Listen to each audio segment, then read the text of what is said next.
Hər birinizi salamlayırıq, hörmətli dinləyicilər. Hər vaxtınız xeyirli olsun. Dalğa FM 92.5 dalğası və Mədəniyyət Nazirliyinin təqdimatında yayımlanan Sənətin Səsi efirdədir. Mən Sevincin təqdimatında və hər zaman olduğu kimi sənət aləminin gözəl sənətkarları ilə görüşlərimiz davam etməkdədir. İstənilən hava şəraitində bizim əhvalımız çox gözəldir. Çünki elə gözəl ab-hava var studiyamızda, elə günü bu gündə, elə gözəl musiqilərin, gözəl bir mənzərə və gözəl bir qonağımız var. Azərbaycan musiqisini bugünkü nəinki ölkəmizdə və ölkəmizin xaricində, xarici ölkələrdə uzun illərdir ki, layiqincə təmsil edən həm Azərbaycan Musiqi Mədəniyyəti Dövlət Muzeyinin Qədim Musiqi Alətləri Ansamblının solistidir. Gözəl xanım sənətkarımız Nuriyə Hüseynova bugün bizimlədir. Xoş gəlmisiniz Nuriyə xanım. Çox təşəkkür edirəm. Xoş gününüzə gəlin və bu arada deyim ki, əziz dinləyicilər, belə bir gözəl studiyadır ki,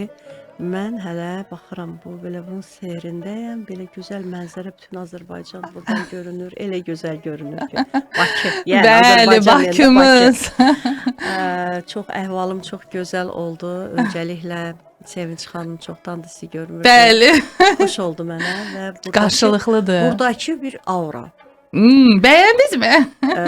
Maşını saxlayıb içəri girib liftə minib ta studiyaya gələnə qədər sizin işçiləriniz və burada olan gözəl əhval-ruhiyyə və gələn sənətkara, qonağa yüksək xidmət. Var olun. O qədər xoşuma gəldi. Yəni ki, çox bəyəndim.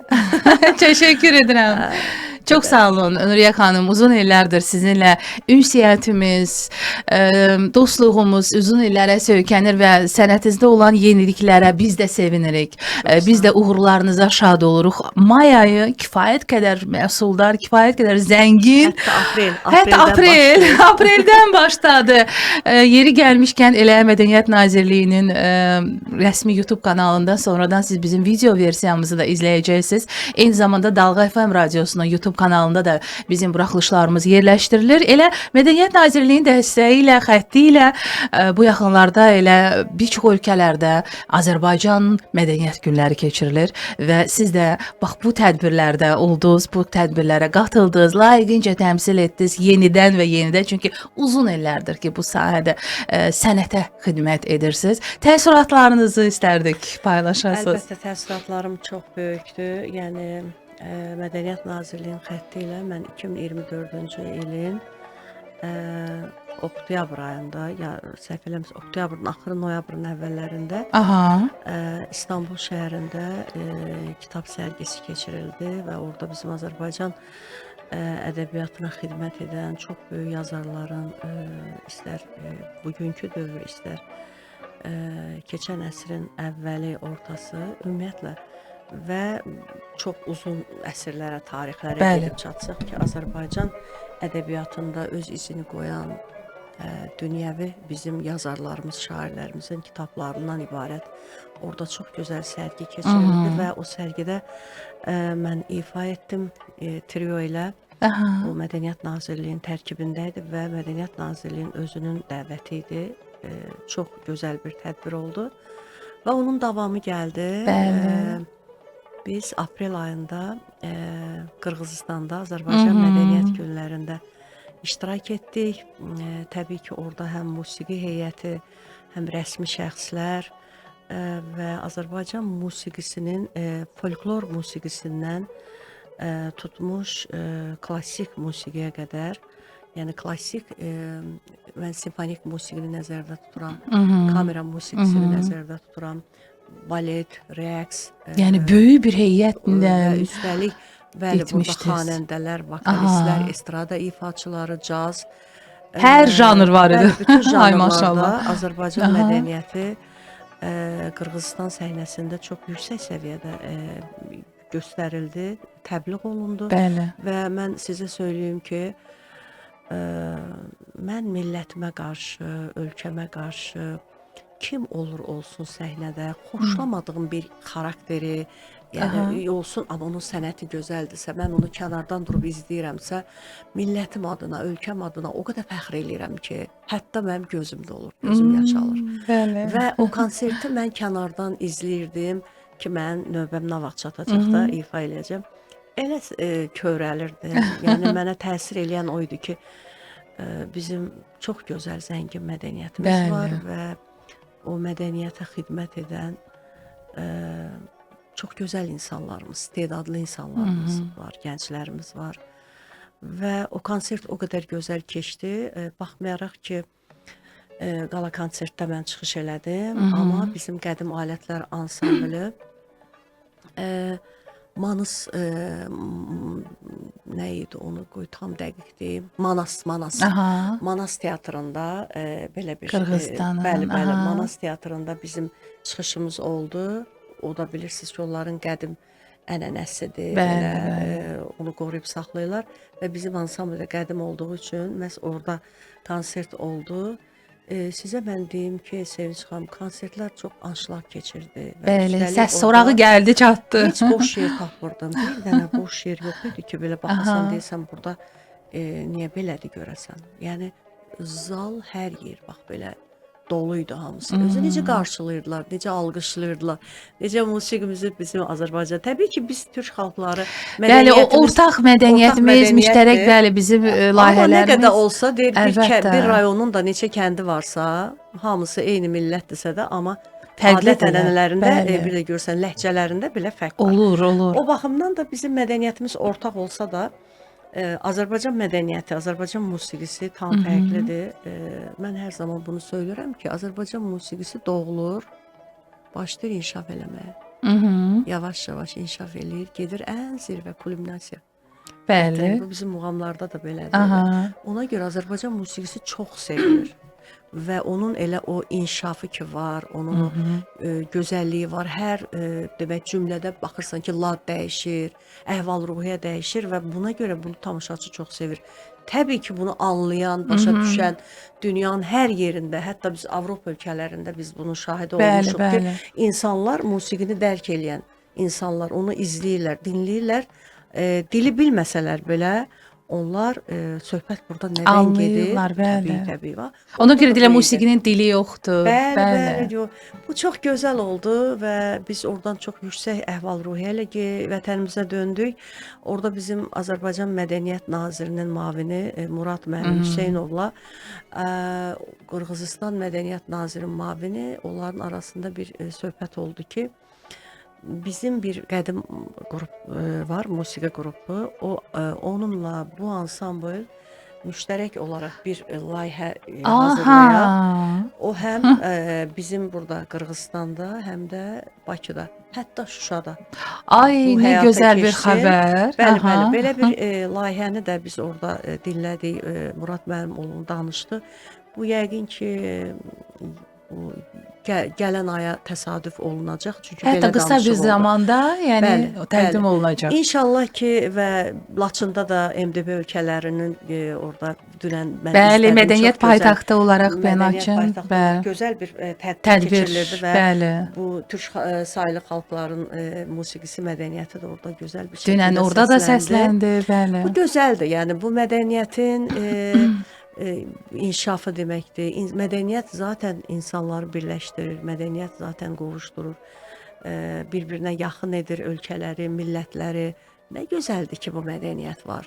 Bəli. Müharibə deyil, sülh istəyir, oradan gül ətri gəlir, gözəllik qoxusu gəlir. Bəli. İnsanları sülhə, mərhəmətə, ondan sonra gözəl bir musiqi dinləyən bir insanın nə qədər zalım olsa belə, içindəki o hisslər əriyir, onu saf hisslər oyadır. Mərhəmət əvəz eləyir və nə gözəl ki, biz bu gözəl musiqi mədəniyyətinə xidmət eləyirik və Azərbaycan mədəniyyətini dünyada təbliğ eləyə bilirik. Biz keçək Tacikistana keçək. Bəli, növbəti səfər bəli, həqiqətən də həm də bax bu türk dilli xalqlar arasında olan bu dostluğun bütün dünyaya bir mesaj olaraq, bəli, bu da çox gözəl bir. Çünki bu gün ehtiyac duyulan məsələlər, prioritet məsələlər. Çünki bir ağacın kökü bir yerdən başlayır, amma şaxələnir, inkişaf edir, belə yayılır hər tərəfə, bəli. Ona görə də nə yaxşı ki varıq, nə yaxşı ki biz bir-birimizə dəstəyik. Və yaşadırsınız mədəniyyətimizi, musiqimizi, sənətimizi və çox uğurlu həm də əlbəttə ki, səfərlərdən biri də Tacikistan oldu. Bəli. May ayında oldu. Bəli. Və orada da böyük heyət, orada da yenə də ortaq çıxışlar oldu. Yəni o cür janrda, bütün janrlarda, amma biraz dəyişiklik olmuşdu ifaçılarda. Demək, Qırğızstana gedən bir çox ifaçılar Tacikistana gedəndə digərlərindən əvəz olunmuşdu. Bu da çox normaldır. Amma bizim ansambl unikal bir qrupdur, qeyri-adi bir görünüşü var, səslənməsi var. Qədim musiqi alətləri ansamblı, bəli. Qədim musiqi alətləri ansamblı. Təkrarı olmayan bir ansambldır. Munis müəllimi də salamlayaq. Salamlayırıq Munis müəllimi də. Bu ansamblın rəhbəri. Uzun illərdir əmək qoyub, sərf edir. Əlbəttə ki, Allah bu ansamblı yaradan, bu ansamblə dəyər verən insanlara da rəhmət eləsin. Ansambl yaranmışdı 96-cı ildə. Bizim ansamblin rəhbəri olmuşdu. Məcnun Kərimov. Allah ona qəni-qəni rəhmət eləsin. Dəyərli bir insan idi. Amma nə qədər gözəl ansambl yaradırsan, yarat, nə eləyirsən elə, ona sahib çıxan olmasa, onu təqdim edən olmasa, o itib batıb gedəcək. Şübhəsiz, elədir. Bu ansambl ilk olaraq yarandığı ildə Yusif Məmmədəliyevin 90 illik yubileyində Heydər Əliyev sarayına bir dəvət aldı. O vaxt mənim yadımdadır, 96-cı ildə Heydər Əliyev özü oturmuşdu o konsertdə. Biz isə ilk dəfə idi, orada çıxış eləyirdik. Birinci işimiz idi. Çox həyəcanlıydıq ki, bu ansambl qəbul olunacaqmı görəsən? Bəzi musiqiçilər var idi, deyirdi, bu nə ansambldir, bunun səslənməsi belə, özü belə, bu taxta şalban ansambl. Hər zaman bir mənalı qarşılanmır bir yenilik, hər zaman. Məcnun müəllim də həmişə deyirdi ki, qoy desinlər. Bu ansamblın bilən, anlayan, qanan, bunun dəyərini, qiymətini verəcək. Zaman həm də. Və elə oldu ki, biz 96-cı ildə bu ansambl çıxış elədi həmin o saraydakı konsertdə. Konsert bitən kimi o vaxt Polad müəllim, Polad Bülbüloğlu nazir işləyirdi. O bizim yanımıza gəldi və bizə dedi ki, mənə dedi, sən Naxçıvanlısan, dedim, bəli. Dedi ki, Heydər Əliyev sizi izləyə-izlə mənə dedi ki, bax bu qız Naxçıvandan Bakıya mənim o gətirdiyim tələbələr, o yaxşı oxuyan uşaqlar. Həmin o uşaqdır, həmin o gənc qızdır. Həmin o qızdır. Onun da hətta 2 hörüyü də var idi deyib o vaxt. Bu həmin o qızdır. Sən olsan dedim, bəli, mən oyam. Ay, xatırladı. Bəli, xatırladı. Və o dedi ki, Heydər Əliyev bu ansamblı çox bəyəndi və o dedi ki, bu ansambl elə belə sıradan deyil, bu ansamblə xüsusi nəzarət, diqqət lazımdır və ansambl hansısa bir təşkilatın içində mi deyim, dövlət təşkilatında fəaliyyət göstərməlidir və siz işlə təmin olunmalısınız və bizi, baxın, indiki zamanədə çox çətindir işə girmək, o ştat məsələsini həll eləmək, o qədər çətinliklər var ki, amma siz baxın ki, bir tapşırıqla bu ansambl 12 nəfərdən ibarət ansamblın heyətini Heydər Əliyevin bir tapşırığı ilə Musiqi Mədəniyyəti Dövlət Muzeyində hamımıza bizə ştat ayrıldı, hamımızı işə götürdülər. Özü bir var ki, biz başqa yerdə də işləyirdik, yarımla oradan maaş alasın. O dedi, yox, bunlar sənətkardır, bunlar artistdir, bunların maaşını tam ştatla verəcəksiniz. Və bizi doğrudan da mən bunu heç vaxt unutmaram və bunu mən hər zaman söyləyirəm. Bizim kollektiv də bunu hər zaman söylüyor ki, məhz bax bu ansambl yaransaydı da, nəsə olsaydı, buna sahib çıxan olmasaydı, bu ansambl batacaqdı, itəcəkdi, bəli. Ruhu şad olsun. Amin, bəli. Və onun Azərbaycan mədəniyyətində, onun siyasi tərəfindən mən danışmayacağım, çünki bunu bilənlər bilir. Bəlkə də səhvlər eləyərəm, bəlkə də gücüm çatmaz o haqda danışmağa. Amma mədəniyyətin himayədarı kimi onun əməyi, o qədər böyük dəyər verirdi. Və böyük əsərlər, böyük sənətkarların hamısının üzə çıxmasında, yaranmasında məhz o insanın böyük əməyi var. Allah onu qəni-qəni rəhmət eləsin. Amin. Və həm də söylədiniz 96-cı il, yəni o vaxtı çox çətin bir dövr Azərbaycan üçün, amma yenə də həmin o uğurlu siyasətin bir nəticəsi idi ki, yenə də dünyaya təqdim olunan o bir stata çevrilən bir söz var idi ki, Azərbaycanı ümumiyyətlə hər bir ölkənin mədəniyyəti yüksəldir, Mən tanıdır. sizə deyim ki, Sevinç xanım, biz o vaxtı o dövlət statusunu alandan sonra ki, biz ştatla işə başladıq. Bəli. Biz həftədə 2 dəfə məşqlərə gəlirdik. Artıq bizdən tələb eləmirdilər ki, konsert üçün həftədə 2 dəfə gəlsinlər, otursunlar, proqramları işləsinlər. Elə o qaydada da biz işləyirik. Bəli. Və biz o qayda ilə də bütün dünyanı gəzdik ansamblla. Demək olar ki, dünyanın hər yerində konsertlər verdik. Səfərlərdə olduq. Azərbaycan mədəniyyətini biz təbliğ etdik və Əbdülqadir Mərəğayın əsərləri ifa olunur. Siz bilirsiniz ki, dünyada ilk not sistemi yaradan Əbdülqadir Mərəğayı, Səfiyyətdin Ürmədi, Azərbaycanlı olan bu insanların musiqinin və dünyəvi olaraq not sisteminin yaranması məhz bu insanlarla bağlıdır. Sadəcə biz bəzən elə olur ki, özümüzün kökümüzdə, genimizdə olanların üzə çıxmasına, onları göstərməyə biraz bilmirəm. Bəlkə də dünya buna paxıllıq eləyib ki, bunlar çox üzə çıxmayıb. Azərbaycandandır, bəli. Bəli, bununla biz fəxr edirik. Həqiqətən də bu tarixi faktlar nəinki mədəniyyətimizi, siz həm də bax bu ansamblla sərasər 30 ildir ki, tariximizi də təbliğ edirsiniz. Çünki gələn il 30 il olacaq. Bəli, gələn il yubileyiniz də. Ala gözlü yarım getmə amandır. Dərdindən xəstəyəm, çəkərəm ahı. Ölərəm sultanım, getmə amandır. Getmə, amandır, getmə. Amandır, getmə, amandır, getmə. Getmə, amandır, getmə. Amandır, getmə, amandır, getmə.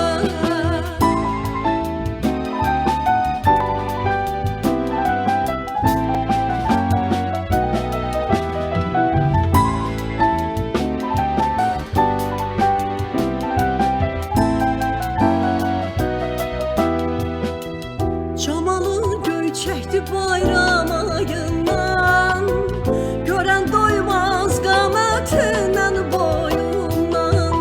Çamalı göy çəkdi bayram ayından, görən doymaz qamətindən boyundan. Layiq deyil qurban kəsim qoyundan, sənə qurban canım, getmə amandır, getmə. Amandır, getmə, amandır, getmə, amandır, getmə.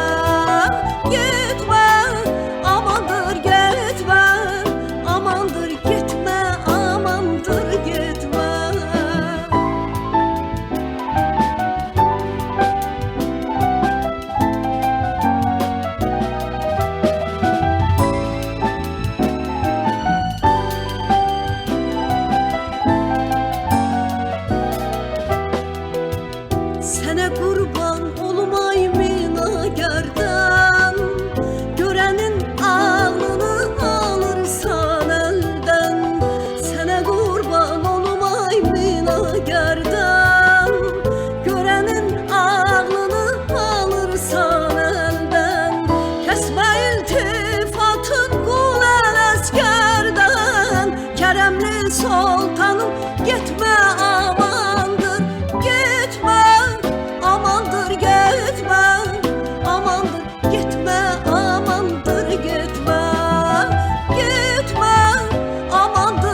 Təşəkkür edirik. Çox sağ olun Nuriyə xanım. Dalğa FM radiosunda Mədəniyyət Nazirliyinin layihəsi Sənətin Səsi davam etməkdədir. Yeni qoşulanları da salamlayırıq və həm də görüntülü versiyamızı siz sonradan gün ərzində, günün sonunda həm Mədəniyyət Nazirliyinin YouTube kanalına, eyni zamanda Dalğa FM radiosunda YouTube kanalına da yerləşdiriləcək. Oradan da izləyə bilərsiniz. Və əslində həm qədim musiqi alətləri ansamblının heyəti ilə uzun illərdir fəaliyyət göstərirsiniz. Muğamımızı təbliğ edirsiniz, amma həm də bir pedaqoq kimi pedaqoji fəaliyyətiniz də var və uzun illərdir ki, muğamımıza, sənətimizə istedadlar yetişdirirsiniz, təqdim edirsiniz. Maraqlıdır sizin fikriniz. Məsələn, xanəndəlik fakültəsini bitirib də sonradan janrını dəyişən, sonradan belə deyək də üslubunu dəyişən ifaçılara necə baxırsınız? Fikriniz maraqlıdır. Uslub yaxşı mənada dəyişirsə, çox da yaxşı baxıram. Əgər sən bir xanəndəlik, bizim klassik musiqimizin əsasıdır, muğamlar, onu bitirirsən, təhsilini alırsan və sonradan gedirsən o qədər aşağı səviyyədə cılız musiqilərin dalınca gedirsən. Təbii ki, bəziləri bunu qazanc üçün eləyirlər. Bəli, gəlir mən bir tərəfdən qınamıram, insanlar yaşamalıdır, qazanmalıdır, amma necə qazanmaq yəni? Məsəl üçün mən nə qədər həyatımda çətin anlar olsa belə, mən ona heç vaxt getməmişəm. Yəqin ki, bu yaşdan sonra da getmərəm. Əlbəttə. Utanmışam. Yəni bəzən elə olub ki, məsəl üçün mənim özümə də təkliflər olub ki, Nuriyə xanım hətta mənə qonorar da təklif eləyiblər ki, bəs bu mahnını oxu. Amma mən baxmışam ki, o mahnının sözü də gülünç formadadır. Yəni musiqi ilə heç söz də uyğun gəlmir. Çox belə dinamik bir, hərəkətli bir musiqidir. Amma orada söhbət ölümdən, itimdən, ayrılıqdan, qəmdən, qüssədən gedir. Amma ritmik belə, dinamik bir oynamaq havasıdır. Düşünürsən ki, axı bunu mən özüm ki qanıram, anlayıram. Ola bilsin ki, insanlar, mən insanlara kütlə sözünü işlətməkdən utanıram. Yox, çünki onun içində hər cür, hər səviyyədə olan insanlar var, hər təbəqədən zövqə malik. Amma ümumi insanlarımız, toplum deyək belə, bunun içində hər cür insan var və anlayan, başa düşən, utanmışam, demişəm, valla mən o pul alacağım. Yəni yaraşdırmaz. Xərcləyəcəm, bitib gedəcək. Amma hayf o sənətdən, hayf o sənəti və hayf o adıma sanıma. O yüzden də heç vaxt ona getməmişəm. Təbii ki, bundan sonra da getmərəm. Bəli. Mən mədəniyyətimizə xidmət etməkdən zövq alıram. Hətta mənim yadınızdadır, İrs ansamblinə də rəhbərlik eləyirdim. Bəli, uzun illər. Artıq o ansambl ləğv olunubdur. Yəni bir nəfər insan özü istəmədi, onu ləğv elədi. Onun üçün də mən onu, o ansamblı əslində yaşadıram. Necə yaşadıram? Şəxsi olaraq yaşadıram. Mənim QHT təşkilatım var, Dünya İncisi Muğam. Yəni öz hesabınıza bugün? Dünya İncisi Muğam adı ilə mənim QHT təşkilatım var. Mən onunla çox tədbirlər keçirdirdim. Yəni təmənnasız eləyirdim. Bəzən mənə deyirdilər ki, sən buradan nə qazancın olur? Sən buradan nə qazanırsan? Sən özünə niyə yazığın gəlmir? Yorulursan, əziyyət çəkirsən. Necə çox çatdırırsan? Cibindən də pul xərcləyirsən falan. Deyir ki, mən bundan zövq alıram. Mən Hüseyn Cavid yaradıcılığına müraciət edirəm. Onun yaradıcılığı ilə musiqini, mədəniyyəti birləşdirirəm. Burada ədəbiyyat, poeziya, musiqi və orada mənim tanrım gözəllikdir, sevgidir. Mən bundan zövq alıram, mənim qazancım odur. Və o tədbir lentə alınır YouTube'da, televiziyalarımızın hansınsa birinin arxivində, öz arxivimdə yaşayırsa, mənim qazancım budur. Əlbəttə, sərvətdir bu. Budur, sərvətdir. Özünüzdən sonra və yaxud da zəfərimizin biz bir ili tamam olanda artıq bir il idi ki, biz zəfər qazanmışdıq. O zəfərlə bağlı mən bir tədbir elədim. Həmin ansambllə. Biz demək illərlə itirə-itirə gəlmişdik, torpaqlarımız getmişdi. Amma biz gəldik, bax bu əsrdə biz torpaqlarımızı geri aldıq. Bu bir yuxu idi, bu bir nağıl idi. Bu nə idi? Sanki adam gerçək oldu, çox şükür. Yəni bunun mən sujet xətti ilə, yəni musiqinin dili ilə, amma sujet xətti var onun içində. Bir ssenari üzrə təqdim etdiniz. Ağaverdi mənim, Allah can sağlığı versin, dirijorumuz bizim Paşayev, həmişə mənə deyir ki, Ay Nuriye xanım, sən müğənnisən, sən xanəndəsən, sən senaristsən, sən rejissorsan, sən nəsən? İnsan orkestri. Deyirdim ki, mən Bəli. onları çox sevdiyim üçün, yox, onların heç biri deyiləm. İçimin səsinlə, ruhumla bu işlərə Bəli. başlayıram və baxıram, görürəm ki, əmələ gəldi. Yoxsa mən o işin peşəkarı Yəni deyiləm. sənət naminə edirsiniz bunu, Əlbəttə. gələcək naminə. Onu elə edirsiniz. gözəl eləmişdik ki, biz Aha. gəldik ən sonda, çatdıq Qarabağda. Qafqazlardan aşmışıq biz. Aşacağız yox. Artıq bəli. biz aşmışıq biz. Türklüyə şan qatmışıq biz. Azərbaycanın, Türkün şanlı bayrağını Bayrağını Qarabağda, asmışıq. Turan eldə asmışıq biz. Biz Bəli. bununla bitirdik, yekunlaşdırdıq. Yəni hətta Gözəl. sonra həmin o illər ərzində biz demək Türkiyədə mənim dostlarım çoxdur, Aha, musiqiçilər. bəli, Onlar, bilirik. zaman-zaman onlar dəvət edir, mən dəvət edirəm və biz Heydər Əliyevin doğum günü ilə bağlı biz zəfərdən sonra Bir Millət İki Dövlət adlı çox gözəl muğam mərkəzində bir konsert elədi. Yəni gördüyümüz işlər çoxdur. Bəli, bəli. Çoxdur, amma bunlar hamısı belə deyək də saytlarda lazımsız şeylər paylaşılır. İşıqlandırılmalıdır bunlar. Biz bəzən Bəli, görürsünüz ki, bu dəstək bizim olmalıdır. səhifimizdir ki, biz Bəli. bunları çox işıqlandırmırıq. Amma etmək lazımdır. Əlbəttə, Bəli, göstərməsən heç kim bəli. bilməyəcək. Bunları etmək lazımdır və bəli. sözümün nədir məğzi ki, mən Bəli. bundan zövq alıram. Mən onda istirahət eləyirəm. Bəzən deyirlər ki, niyə dincəlmirsiniz? Gedin dincəlin. Deyirəm ki, biz ancaq səhnədə dincəlirik. Bəli. İşimizlə, peşəmizlə, səfərlərə gedəndə dincəlirik. Baxmayaraq uzaq yol gedirik, saatlarla təyyarədə uçuruq, gəlirik tranzit olaraq gözləyirik. Amma bunlar hamısı xoş bir yorğunluq. Sənət fədaisisiz Nuriye xanım. Həm də Türkiyədən söz açdınız. Sizin repertuarınızda türk mahnıları da çox sevilir. Türk o sənət müziği var. Elə əsərlər mən şəxsən özüm də sizin ifanızda çox sevirəm. Türk o klassik mahnılar da çox sevilir və ara sıra repertuarınızda daxil edirsiniz bax bu mahnıları. Mən sizə deyim ki, İngilis, fransız dillərini əgər mən yaxşı bilsəydim, oxuyardınız. Yaxşı bilmək yox, ümumiyyətlə bilmirəm. Belə sözləri bilirəm. Aha. Əgər o dillərdə yaxşı danışa bilsəydim, mən onların musiqisinə də müraciət edib onu da oxuyardım. Çünki mən çox dünya musiqisini çox dinləyirəm. Sevdiyiniz üçün bu dünya mahnıları. musiqisini və klassik gözəl ifaları mən dinləyəndə, Avropa musiqisini mən dinləyəndə mən sanki bir muğam dinləyirəm. Xalq mahnılarımızdan hansısa bir bəstəkar əsərimizi dinləyirəm. Elə əsərlər olur ki, onları dinləyirsə adamın ağlı başından uçur. Bəli, Bu bəli. baxımdan da ləhcə gərək tam otura. Yəni səlis, yəni ki, sən onu tələffüz edə gülməli biləsən. oxuyacaqsansa, sözləri Bəyənilməyəcəksə qətiyyən ona dəyməz. O getmək işə lazım baş deyil. Onun vurmazsınız, üçün də bəli. Türk dili mənim öz dilimdir deyə, Bəli. mən o dildə Çox də gözəl anlanır. oxuyuram. Repertuarınızda hətta o məşhur türk mahnısı Özlədim də çox sevirəm. Onu da möhtəşəm. Yəni insan elə əlbəttə ki, mahnı oxumalıdır ki, ona möhürünü vursun. Əgər gözəl Bu alınırsa. yaxınlarda mənə dedilər ki, Aha. Nuriye xanım, siz nə oxumusunuz televizorda? Sizi efirdən bəs belə bir nəfər müğənni sizi o qədər oradan şeylədi. Manaf Ağayev Bəli. sizin haqqınızda çox gözəl fikirlər söylədi. Siz nə oxumusunuz? Nə idi o? Dedim nə oxumuşam? Dedim bilmirəm, mən çox şey oxumuşam.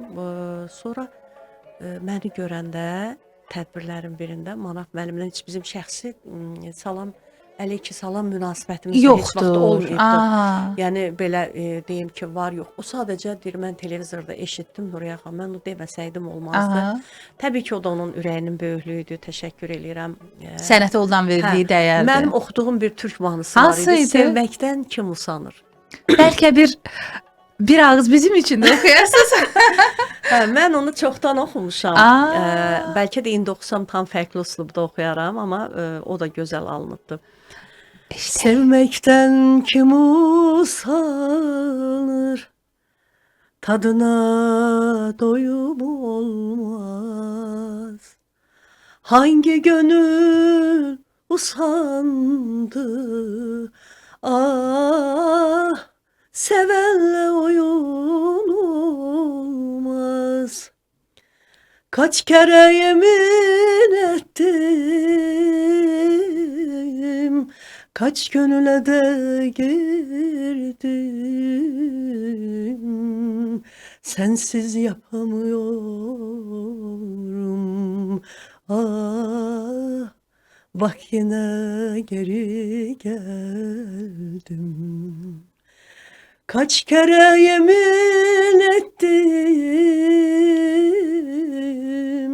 kaç gönüle de girdim, sensiz yapamıyorum. Ah, bak yine geri geldim.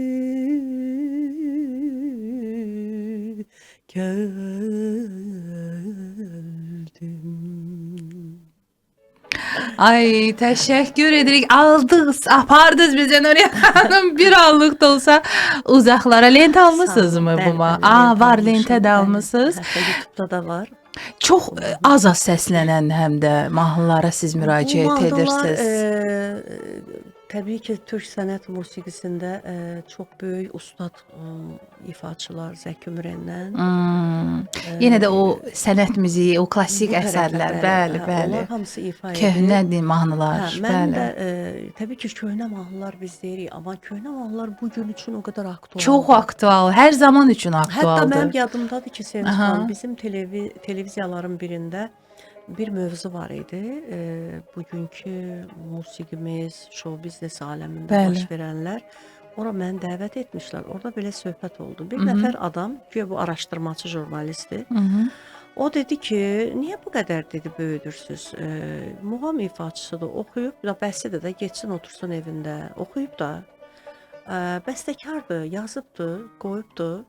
Səslənibdir yetəri qədər, bitdi də dair. Bu mütləq olmalıdır. Deyir, biz dünəndən qalan yeməyi bugün yeyirik bəyəm. Onlar boyat sayılır. Hə, sonra eyni şeyləri nə qədər dinləmək olar, eyni şeyləri nə qədər sevmək olar. Bəsdir, yəni yenilənməlidir falan. Mən də bunu dinləyirəm. Mən ona dedim ki, sən doğrudan Azərbaycanlısan. Dedim ki, bax, yeməkdən sən milli mənəvi sərvəti, Yəni sərvəti müqayisə etmən özü çox böyük savadsızlıqdır. Bəli. Və üstəlik də ki, bu gün bütün dövlət əhəmiyyətli tədbirlərdə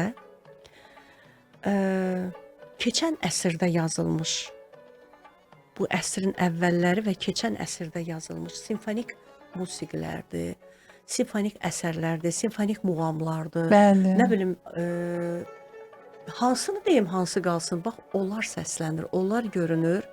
Demək ki, hal-hazırda yoxdur ki, onlar görünür. Ehtiyac duyulur. Ehtiyac onlara duyulur və onlar bu gün üçün o qədər aktualdır. Yəni Üzeyir bəyin yazdığı Koroğlu uverturasına sən necə bayat bir musiqi deyə bilərsən. Ondan sonra Niyazinin Rast simfonik muğamına sən necə bayat musən? Mədəniyyətindir, sənin bir milli kimliyini simandır, sübut edirsən, necə sən bayat musiqi deyə bilərsən? Üzeyir bəyin Arazbarısına sən necə mümkün deyil. Nə danışırsınız sizlər? Ya və yaxud da bəstəkar Səid Rüstəmov, Tofiq Quliyev, Ramiz Mirişli, Cahangirov və s. və ilə axır Qara Qarayev, Fikrət Əmirov, nə bilim, yadımdan bir. Bəli, bu gün də görürük həm də xaricilər necə bizim musiqilərimizə maraq necə bayat deyə göstərir. bilərsən. Bu gün demirəm ki, yoxdur. Bu gün də var. Bu gün də var. Amma bu gün daha çox o bizim bəstəkarlarımızın yazdığı gözəl əsərlər təbliğ olunmur. Nə qədər lazımsız, lüzumsuz musiqimizi, zövqümüzü, mədəniyyətimizi pozacaq onu da eləyən insanlarımız. Bəli, təəssüf o da var. Əgər bir insan gedir, xoşa gəlməz bir ifaçının fonoqram ifasına bir 15 min, 20 min pul xərcləyirsə, gəlir o yarım saat o zəhlə tökən musiqiləri ilə insanların başını yorur, zövqünü korlayırsa, demək ki, bizim insanlarımızın hələ zövqündə dəyişikliklər çox olmalıdır. Bəli. Olmaz belə. Bu baxımdan da mən sizə bir söz deyim, Sevinç xanım. Bütün dünya yaranandan bu günə qədər həmişə belə durğunluqlar olub. Hər zaman xoşa gəlməyən musiqilər, xoşa gəlməyən insanlar o xoşa gələnləri kənarda qoyub. Enişlər, yoxuşlar hər zaman olur. Bəli. Hər zaman, hər dövr daha betərləri olur. Şahidi oluruq, bəli. Daha betərləri olur.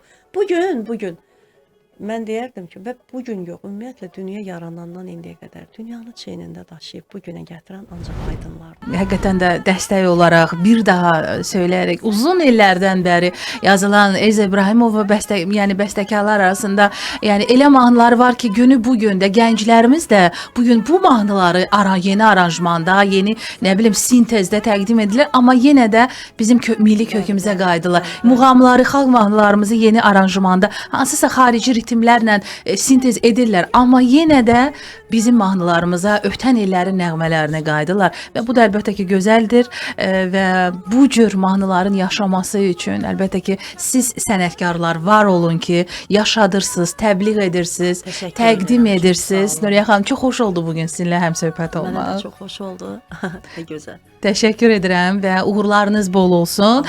Aprel-may ayı çox gərgin iş qrafikiniz oldu, amma necə deyərlər, özünüz də söylədiniz ki, siz sənət təqdim edərkən, elə bax bu qastrollarda, bu sənətin içində dincəlirsiniz. Həm də uzun illərdir ki, Azərbaycan Musiqi Mədəniyyət Dövlət Muzeyinin qədim musiqi alətləri ansamblının solistisiz və bugün bizimlə xanəndə, əməkdar artist Nuriyə Hüseynova idi.